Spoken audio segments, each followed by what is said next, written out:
Sziasztok barátaim, vagyok, Lawrence vagyok, halogofillon szörülté Lawrence dwi. Wel, dwi ar I ffordd i'r hen maes y gad yn enw Moel y Don.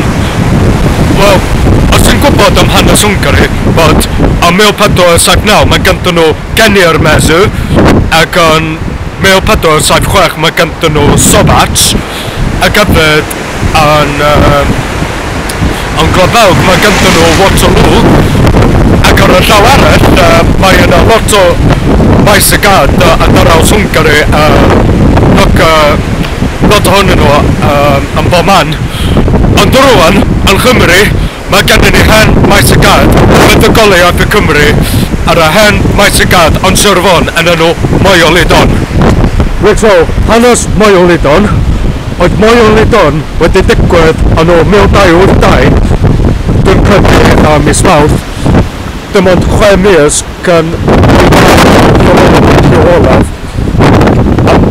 A hanes ydy oedd lwg dy tannu arweinydd byddin Lloegr efo marchogaeth neon Hwngarieg neu Slofosag wedi crosi pont I Wnath, Gwynedd mae ganddyn nhw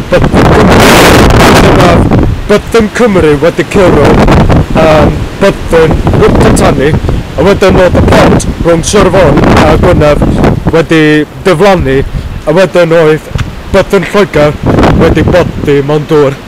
Reit wel baradwy'n, mi o'na gyrraedd i'r hen maes y gad ar y funud.